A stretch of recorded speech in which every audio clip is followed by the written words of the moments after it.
Just off to Mr. Green's dinner party, Kate, but I wanted to drop Otello's hanky back. Oh, no problem, Mr. Shakespeare. I've had quite a few prezzies since then.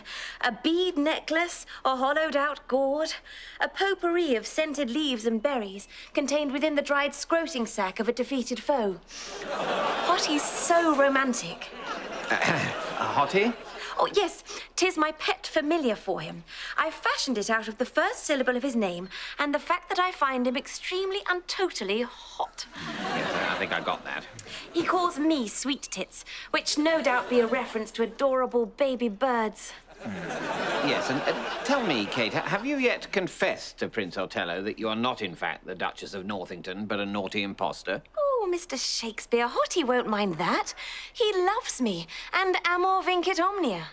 Yes, hang on, I know this. Virgil, love conquers all. Love conquers all? Could have sworn that was one of mine. Virgil, you sure? Quite sure. Nearly 2,000 years ago. Right, so definitely out of copyright. And tell me, Kate, how do you see this relationship developing? Do you imagine yourself as the future Mrs. Otello? Oh, I don't know, Mr. Shakespeare. He's admitted to me that he's polygamous. And so if we married, I would in fact be one of 17 Mrs. Otellos. Goodness, Kate. Could a proud Englishwoman ever accept such a demeaning situation?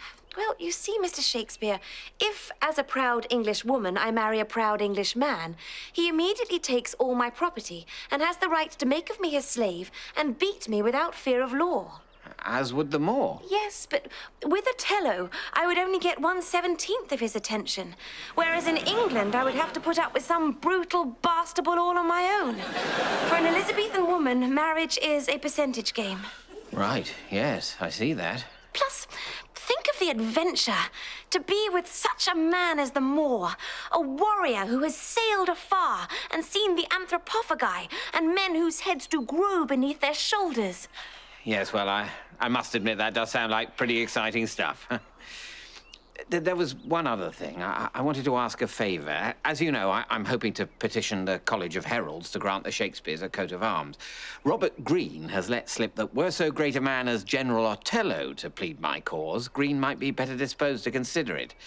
So I was wondering... Of course, Mr. Shakespeare. I'll have a word with Hottie, and I'll lay it on really thick.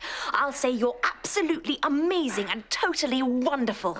Now, you have a lovely evening with Mr. Greene. I'm going to bury myself in Sir Walter Raleigh's book and dream of Hottie taking me in all those exotic places. To, Kate? You mean taking you to all those exotic places? I kind of think I know what I mean.